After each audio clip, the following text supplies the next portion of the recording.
escalate? My colleague Gursimran, who is there on the ground and has been for some time now, brings you this exclusive report from an IDF base located in Tel Aviv.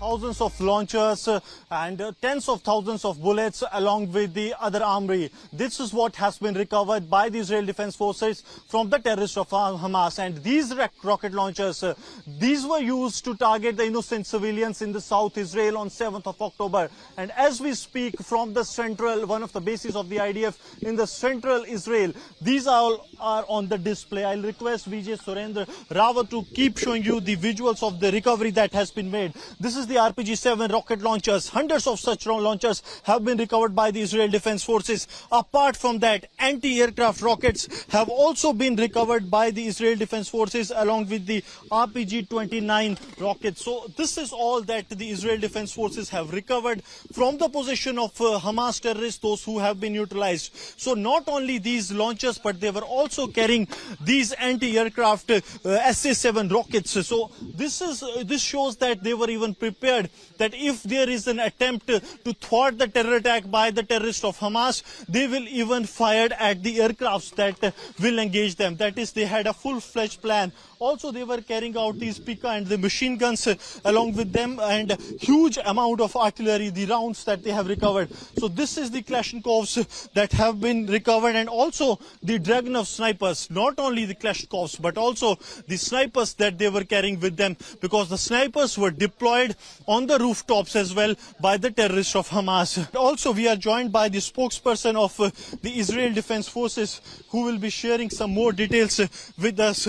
We have seen the huge arms and ammunition that have been recovered, and this is just the tip of the iceberg that we have seen. Many more recoveries have been made inside Gaza as well. How do you see this kind of a war stores that they were carrying along with them? So we saw the huge amount, as you said, of ammunition and armored and armor-piercing rockets. This is not a fight that was created for just a few hours.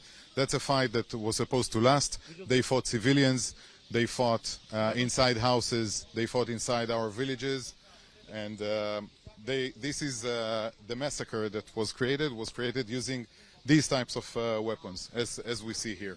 We are also witnessing that some of the weapons have been made in the Russia and also the North Korea. So was this only a standalone incident, or there have been major recoveries when it comes to these kind of anti-personnel rockets and the mines? We have many of those. It's a specific part that we can say that came from Russia. For example, the RPG-7s are created either in Russia itself or Soviet Union's countries. This is very common. And on specific rockets, we can state that, for example, the rockets, the RPG-7 rockets, the gray one comes from North Korea. The rightmost one, the green one, comes from Russia, the dual anti-armor rocket.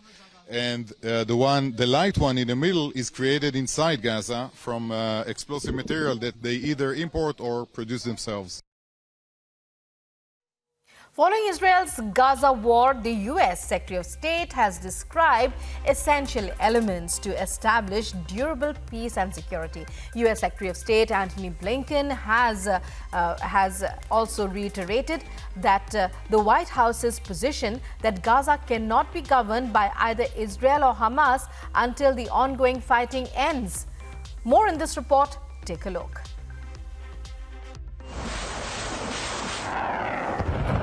As Israel continues the mission to wipe out Hamas, US has made a big statement on Gaza.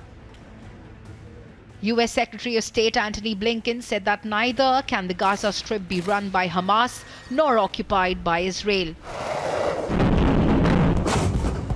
US Secretary Blinken made the statement in Japan, where he met the G7 leaders. Blinken said that a period of time following the end of the conflict may be required. However, he emphasized the need for the Palestinian people to remain at the center of both Gaza and the West Bank's government, and reiterated that there is no sign of reoccupation. I think we've been very clear from day one that when it comes to post-conflict governance in Gaza, a few things are clear and necessary. One, Gaza cannot be continue to be run by Hamas. That simply invites a repetition of October 7th and Gaza used as a place from which to launch terrorist attacks. It's also clear that Israel cannot occupy Gaza. Now, the reality is that there may be a need for some transition period at the end of the conflict.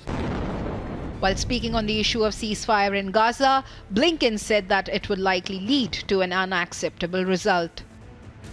All of us want to end this conflict as soon as possible, and meanwhile, to minimize civilian suffering. But as I discussed with my G7 colleagues, those calling for an immediate ceasefire have an obligation to explain how to address the unacceptable result it would likely bring about. Hamas left in place with more than 200 hostages, with the capacity and stated intent to repeat October 7th again and again and again.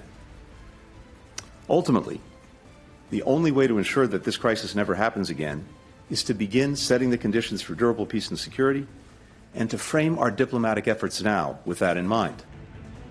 Meanwhile, thousands of Palestinians in Gaza are feeling south on foot with only what they can carry after running out of food and water in the north. This as Israeli continues bombardment and ground operations in north. Agency report for Republic TV.